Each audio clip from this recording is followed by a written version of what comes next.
Okay hello everyone. First chapter almost आपका complete हो चुका है।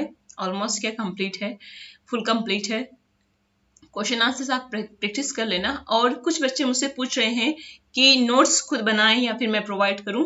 तो आई एम टेलिंग यू, मैं तो नोट्स प्रोवाइड कर दूंगी, बट उस प्रोसेस में थोड़ा टाइम लगेगा बिकॉज शेड्यूल थोड़ा हेक्टिक चल रहा है। मेरे पास टाइम नहीं निकाल पा रही हूँ बिल्कुल भी। बहुत मुश्किल से वीडियो बना रही हूँ। ये सब कुछ मैसी हो रखा है नाउ। फिर भी जिनको लगता है वो खुद बना सकते हैं नोट्स, वो बना लें। अदरवाइज मैं आपको नेक्स्ट वीक तक प्रोवाइड कर पाऊंगी आपकी फर्स्ट चैप्टर की नोट्स। ठीक है, अच्छा होता है अगर आप खुद से बनाएं, बिकॉज आप जब खुद से बनाते हो ना तो वो चीजें आपको ज्यादा ध्यान रहती हैं। ठीक है, बाकी it's your wish. Okay, now our second chapter is all about structure of atom. ठीक है, ये स्ट्रक्चर ऑफ एटम आपने पहले अपनी छोटी क्लासेस में बहुत कुछ इसके बारे में पढ़ा और सुना होगा। ठीक है, आपको पता है हर मैटर जो है, कोई भी मैटर किससे बना होता है, एटम से बना होता है। ये हमको बात किसने बताई थी, ये हमको बात बताई थी डाल्टन ने। ठीक है, डाल्टन ने हमको एक बात बताई कि every matter is made up of atoms. ठीक है, और एटम्स को उसने इंडिविजिबल माना। इंडिविजिबल मतलब जिसको आप और छोटा ना कर सके। ठीक है, उसने एटम को किसी भी मैटर की स्मॉलेस्ट यूनिट कंसिडर किया। बट लेटर ये देखा गया कि एटम जो है वो स्मॉलेस्ट यूनिट नहीं है। एटम्स भी फर्दर डिवाइडेड है ना। वी हैव स्टडीड है ना कि एटम्स किस किस में डिवाइडेड हैं। 3 पार्ट्स हमने एटम्स के पढ़े हैं, प्रोटॉन्स, इलेक्ट्रॉन्स एंड न्यूक्लियस। ठीक है, और सॉरी न्यूट्रॉन्स। ओके, 3 चीजें पढ़ी हैं, प्रोटॉन्स, इलेक्ट्रॉन्स एंड न्यूट्रॉन्स। तो एटम स्मॉलेस्ट पार्टिकल नहीं रहा ना। ठीक है, उसके बाद आपने याद हो, आपने रदरफोर्ड मॉडल पढ़ा था है ना। रदरफोर्ड मॉडल याद हो, गोल्ड फॉइल एक्सपेरिमेंट है ना, in class 9th we have studied. ठीक है, तो जनरली जो 11th है ना, आपको 11th में क्लास 9th का ज्यादा एप्लीकेशन देखने को मिलेगा जो आपने क्लास 9th में केमिस्ट्री पढ़ी है। ठीक है, और इसमें जो रदरफोर्ड मॉडल या डाल्टन मॉडल है इस टाइम, वो अभी तो सिलेबस से रिमूव कर दिया है क्योंकि टाइम कम है और मुझे उन्हें भी ऐसा लगा कि ये चीजें दोबारा पढ़ाने की जरूरत नहीं है, ये बच्चे पहले पढ़ के आए हैं। ठीक है, तो ये ऊपर का कुछ नहीं करना है। ठीक है, जहां से मैं नीचे स्क्रॉल कर रही हूँ ना, ये कुछ नहीं करना है, सब क्रॉस कर दो। इसका कोई भी चीज ऐसी नहीं है जो सिलेबस में है फिलहाल। तो फिलहाल जो हमने यहाँ पर सिलेबस में स्टार्ट करना है, देखो थॉमसन मॉडल वगैरह नहीं पढ़ना है, बिल्कुल नहीं पढ़ना है। ओके, और उसके बाद रदरफोर्ड मॉडल आएगा, वो भी नहीं पढ़ना है आपने। नाउ नेक्स्ट वन क्या है आपका, आइसोबार्स एंड आइसोटोप्स तो आपको पता ही है, atomic number and mass number. ये तो बड़ी बेसिक चीजें हैं क्योंकि 9th में करके आए हो। अगर नहीं आता तो एक बार गो थ्रू हो जाना, otherwise you can leave it.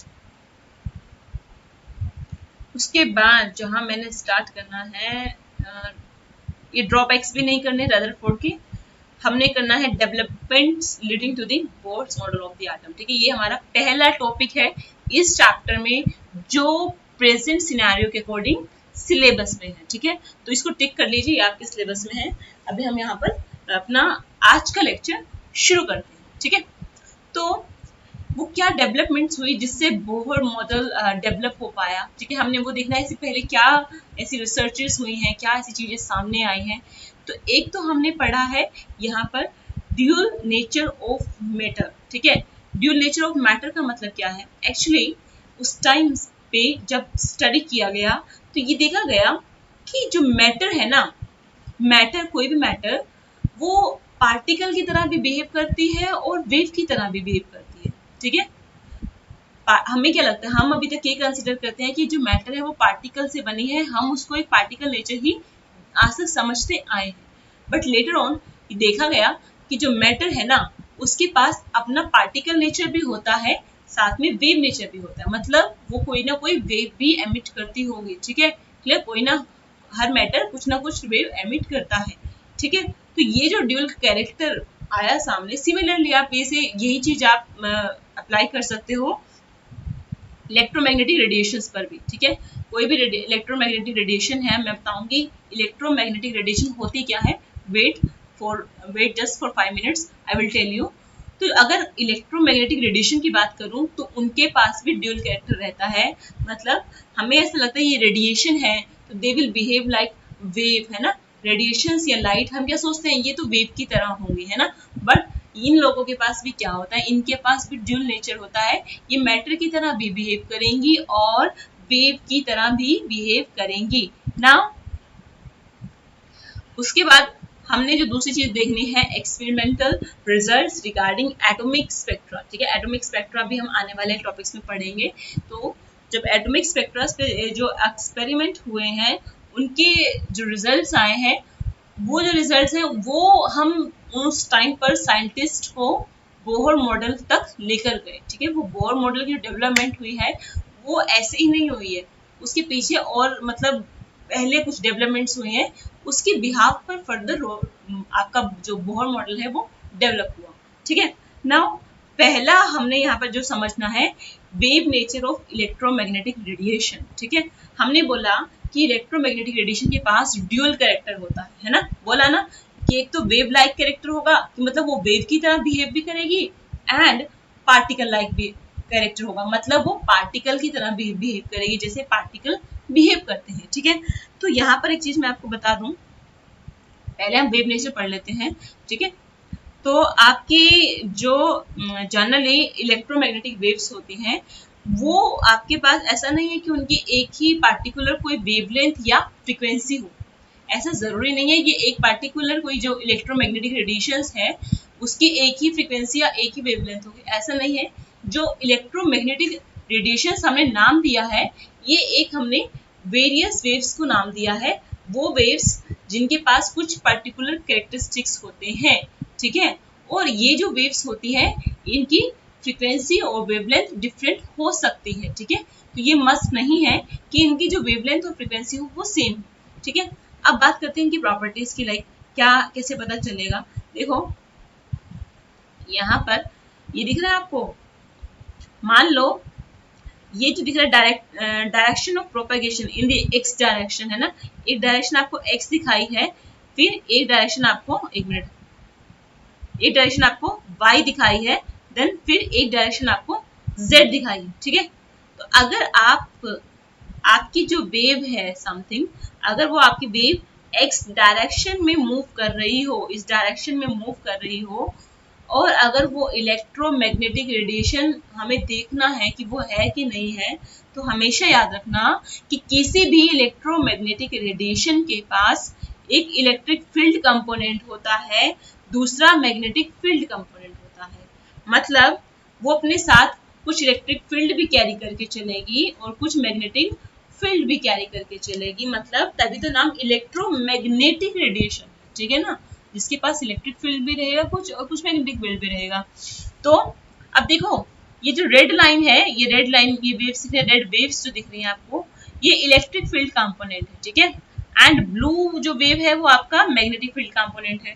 ठीक है, अब यहाँ पे देखो ये जो वेव्स होती है ना, कौन सी इलेक्ट्रोमैग्नेटिक वेव्स, इनका एम्पलीट्यूड सेम होता है। एम्पलीट्यूड तो पता है ना आपको, ये अगर कोई वेव है ना बच्चे, ये कोई वेव जा रही है ना, ये वाली वेव, इसका ये है ना हाईएस्ट पॉइंट, ये हाईएस्ट पॉइंट का इस एक्सिस से जो डिस्टेंस रहेगा वो इस वेव का एम्पलीट्यूड कहलाता है। ठीक है, ओके, ये वाला डिस्टेंस जहाँ पे मेरा एरो घूम रहा है। ओके, हाईएस्ट पॉइंट से नीचे की तरफ एक्सिस पर लेकर जाओगे तो जितना डिस्टेंस रहेगा वो एम्पलीट्यूड कहलाएगा।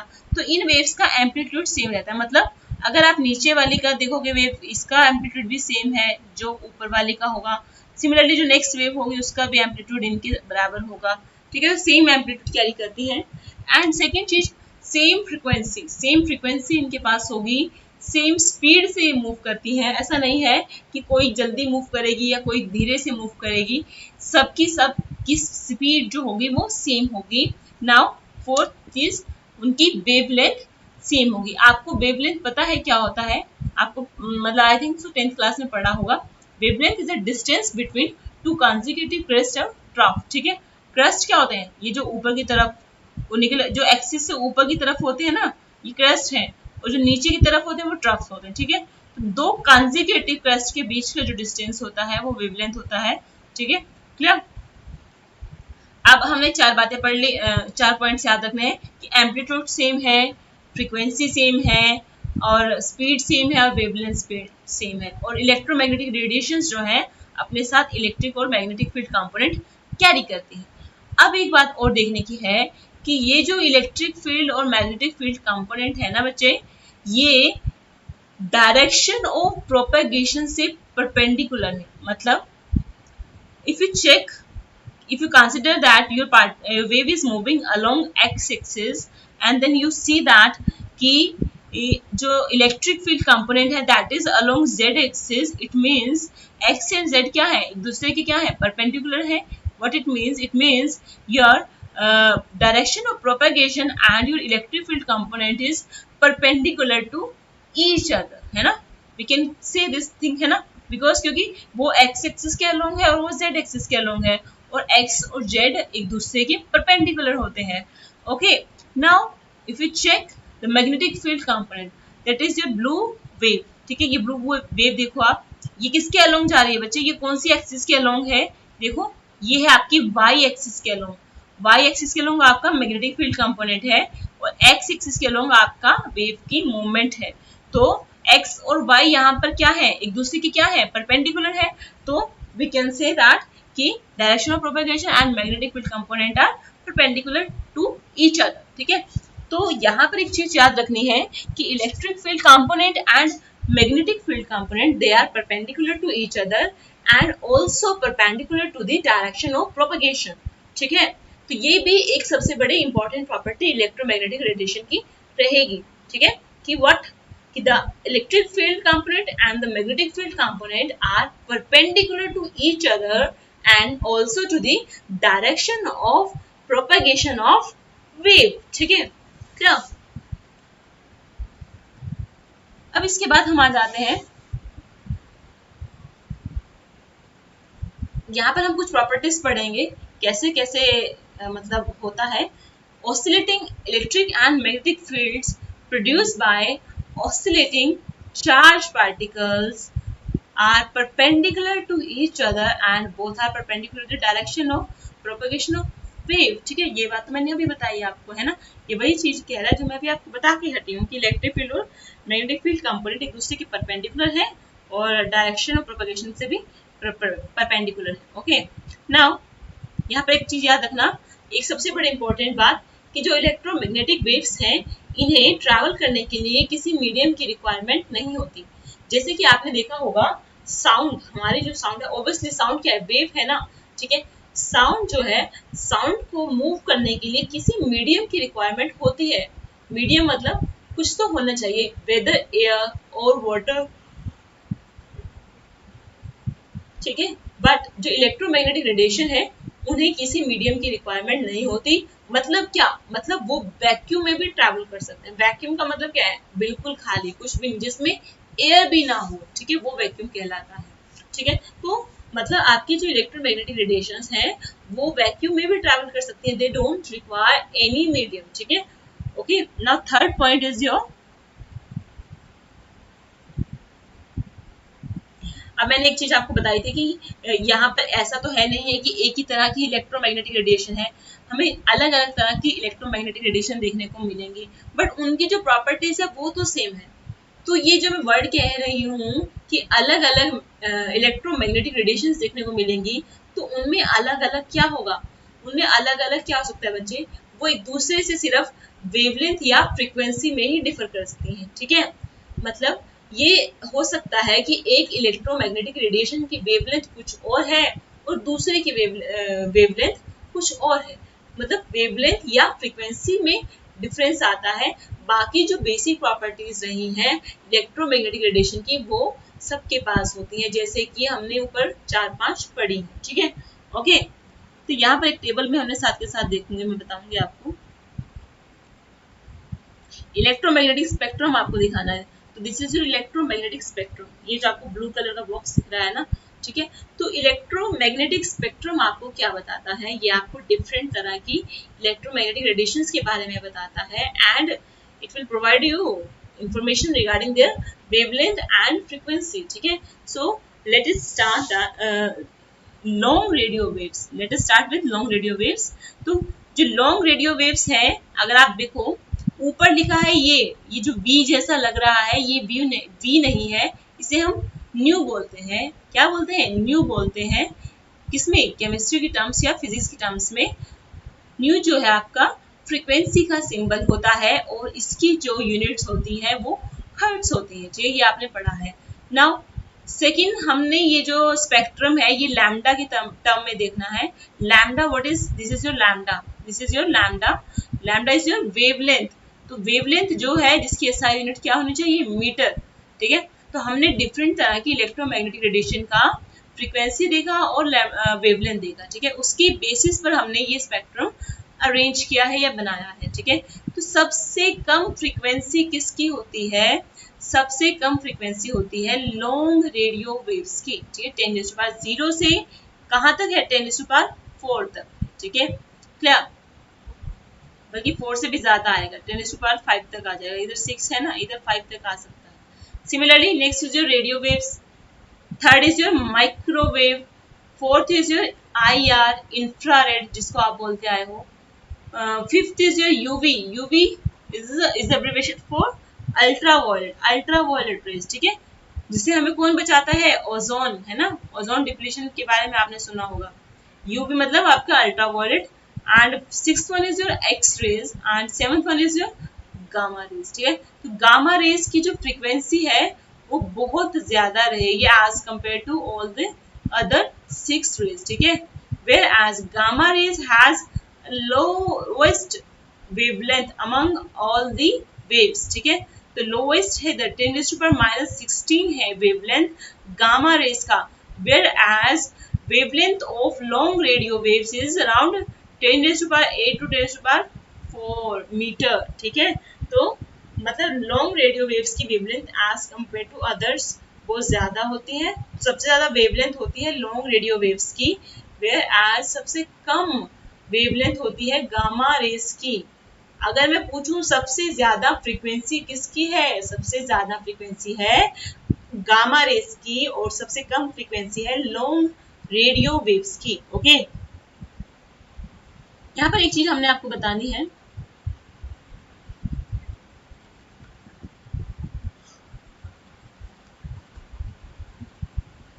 Speed of light. Speed of light आपने पढ़ा भी होगा, 3 × 10⁸ मीटर पर सेकेंड, ये वैल्यू होती है लाइट की स्पीड की, मतलब लाइट इतनी तेजी से भागती है। ठीक है, इसका अप्रोक्सीमेट वैल्यू जो, मतलब ये तो अप्रोक्सीमेट वैल्यू है, जो इसका actual value that is 2.99 something ये सो। ठीक है, वो आपको ब्रैकेट में गिवन है। ओके, अब यहाँ पर एक रिलेशन हमेशा याद रखना, एक रिलेशन है इन तीनों के बीच में। किन तीनों के बीच में रिलेशन है, velocity of light, frequency, third is your lambda मतलब wavelength। ठीक है, तो C is the symbol, C is the symbol for speed of light, whereas nu is the symbol of frequency and lambda is the symbol of आपका wavelength। ठीक है, तो C is equal to होगा nu lambda, and I told you what is the value of C, C is your velocity of light, that is equal to 3 × 10⁸ meter per second। Okay,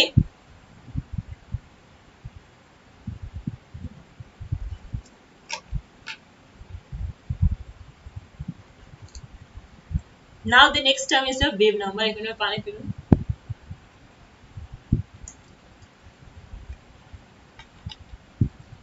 wave number जिसका symbol है आपका new बार, new के ऊपर देखो एक horizontal से छोटी सी line लगी है, इसको बोलते हैं बार।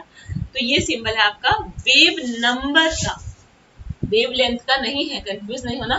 वेव लेंथ का सिंबल था लैम्डा, ये वेव नंबर का सिंबल है न्यू बार। ठीक है, ओके, तो ये हमको क्या बताता है, वेव नंबर हमको ये बताता है कि एक यूनिट लेंथ में, किसी यूनिट लेंथ में कितनी वेवलेंथ होंगी, क्या बताएगा कि इस यूनिट लेंथ में कितनी वेवलेंथ होंगी। यहाँ पर एक फॉर्मूला मैं आपको दिखाती हूँ हल्का सा, ये देखो मेरा एरो जहाँ पे जाएगा वहां देखना, ये देखो ये मेरा एरो जहाँ मूव कर रहा है, nu bar is equal to 1/लैम्डा। आपको इस समझ में आया कि 1/लैम्डा क्यों लिखा है, बिकॉज आई टोल्ड यू कि न्यू जो वेव नंबर है that is new bar is number of wavelength per unit length. तो एक में, वन में कितनी वेवलेंथ है, तो वी डिवाइड 1/लैम्डा। ठीक है, ओके, तो how many wavelengths will come, that is your 1.724 × 10⁶ metre inverse. ठीक है, तो यूनिट याद रहेगी, लैम्डा की यूनिट क्या थी, मीटर, तो 1/लैम्डा की क्या होगी, मीटर इनवर्स, मतलब आपका वेव नंबर का यूनिट रहेगा मीटर इनवर्स। ठीक है, now we will do a example problem 2.3। यहाँ पर क्या कहा गया है, the Vividh Bharati station of All India Radio daily broadcast on frequency of 1.368 kilohertz. ठीक है, calculate the wavelength of electromagnetic radiation emitted by transmitter. ठीक है, हमको क्या पूछा है, वेवलेंथ पूछा है, क्या दिया, क्या है, फ्रीक्वेंसी दिया है, निकाल लोगे ना, बिल्कुल बहुत आसान है। पर एक बात याद रखना कि यहाँ पर जो फ्रीक्वेंसी दिया है वो किलो हर्ट्ज में है, जबकि फ्रीक्वेंसी की एसआई यूनिट क्या होती है, हर्ट्ज होती है। ठीक है, किलो हर्ट्ज नहीं होती। और जानने के लिए आपको बता दें कि 1 किलो हर्ट्ज आपका इक्वल होता है 1000 हर्ट्ज के। ठीक है, 1 किलो हर्ट्ज आपका किस इक्वल है, 1000 हर्ट्ज के। तो जस्ट कन्वर्ट द यूनिट्स, तो लैम्डा लिख दिया सी अपॉन न्यू। ये पता ना कैसे लिख दिया, इसको इधर लेके जाओगे, ये न्यू है, इसको इधर लेके जाओगे तो क्या बन जाएगा, c is equal to nu lambda ही तो बनेगा। ओके, तो यहाँ पर जो लैम्डा की वैल्यू है दैट इज 219.3, 219.3। ठीक है, 219, थोड़ा मेरा तबीयत ठीक नहीं है इसलिए मुझे बीच बीच में ब्रेक लेने पड़ रहे हैं, और तो कुछ नहीं है। ठीक है, आई होप कि आप बोर ना हो जाए। उसके बाद सेकेंड जो एग्जाम्पल है, अरे ये तो बिल्कुल आसान है ना बच्चे, ओहो एक मिनट, जो ऊपर वाला ये उन्हें वेवलेंथ पूछा था, सी क्या है, velocity of light, value put कर दी, न्यू का वैल्यू भी आपको पता था। देखो इससे यहाँ पे इसने 1368 किलो हर्ट्ज लिखा है, नेक्स्ट स्टेप में इसने कन्वर्ट कर दिया है इसको हर्ट्ज में। और ये भी पता होगा कि 1 hertz is equal to 1 second inverse, 1 hertz is equal to 1 second inverse. ठीक है, now check out the problem 2.4.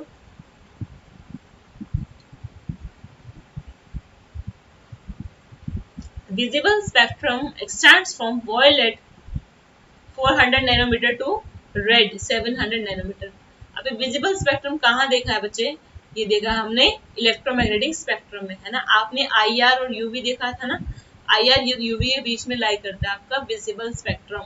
इसका नाम विजिबल स्पेक्ट्रम इसलिए पड़ गया है क्योंकि we can see their colours. ठीक है, जो जो विजिबल स्पेक्ट्रम में कलर रहते हैं उनको हम देख सकते हैं। ठीक है, that is why it is named as visible spectrum.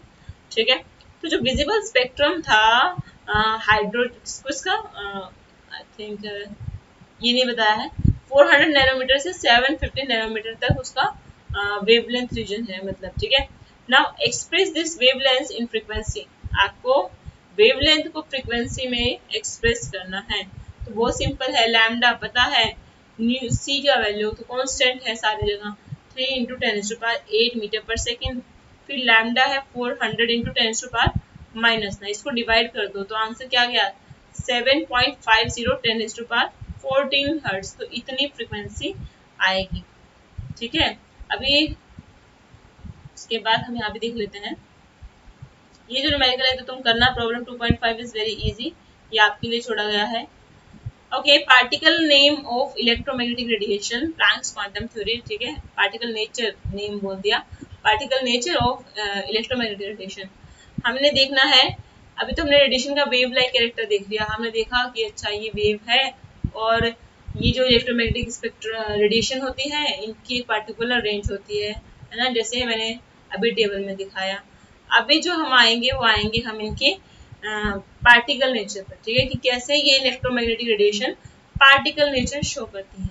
ठीक है, तो जो आपके जो कुछ कहते हैं फिनोमिना है, अभी आप आई डोंट रिमेम्बर कि 11th में है 12th में, बट है जरूर किसी में, ये डायफ्रैक्शन एंड इंटरफेरेंस, ये दोनों प्रोसेस आपके ऑप्टिक्स में आपको देखने को मिलेंगे। ठीक है, ये आप वहां पर पढ़ोगे। कहते ये जो दो फिनोमिना है ये तो ये बताते हैं कि जो आपका ये आपकी इलेक्ट्रोमैग्नेटिक रेडिएशन है ये वेव लाइक कैरेक्टर कैरी करती है। ठीक है, जबकि आपका इसको पार्टिकल नेचर कौन बताएगा, फिर पार्टिकल नेचर कौन शो कर रहा है इसको, पार्टिकल नेचर मतलब ये किसको शो कर रही है, पार्टिकल नेचर में ब्लैक बॉडी रेडिएशन। ठीक है, पहला कंसेप्ट याद रखना ब्लैक बॉडी रेडिएशन, दूसरा है आपका फोटो इलेक्ट्रिक इफेक्ट। ठीक है, black radiation and photo electric effect.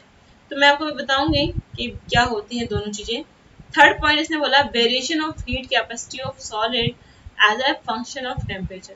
वो कहता तीसरा तरीका ये है कि आप सॉलिड्स की हीट कैपेसिटी बढ़ा दीजिए। हीट कैपेसिटी याद है ना बच्चे? अगर याद है तो देख लेना। हीट कैपेसिटी सिंबल क्या था? Capital C. ठीक है, तो जो हीट कैपेसिटी होती है सॉलिड की वो टेम्परेचर का फंक्शन होता है। ठीक है, ओके। नाउ अभी मैं इसको थोड़ा सा डिटेल में बताती हूँ। यहाँ पे एक चीज मैंने को ब्लैक बॉक्स में लिखी है, ये बहुत इंपॉर्टेंट है। ठीक है, वो इस बॉक्स में लिखा ये है कि जो आप अगर किसी ऑब्जेक्ट को गर्म करें ना तो उसमें से जो इलेक्ट्रोमैग्नेटिक रेडिएशन निकलेगी वो काफी ज्यादा रेंज वाली होगी। ज्यादा रेंज मतलब उसमें जो रेडिएशन होंगी वो सभी ऑलमोस्ट डिफरेंट वेवलेंथ की होंगी, या मतलब ज्यादातर जो लोग आएंगे उनके पास डिफरेंट टाइप्स की वेवलेंथ होंगी। ठीक है, actually I am not fit, मैं पता नहीं क्या कर रही हूँ अभी। आज मैं इतना ही कर रही हूँ, नेक्स्ट टाइम मैं कंटिन्यू करूँगी। अभी के लिए इतना काफी।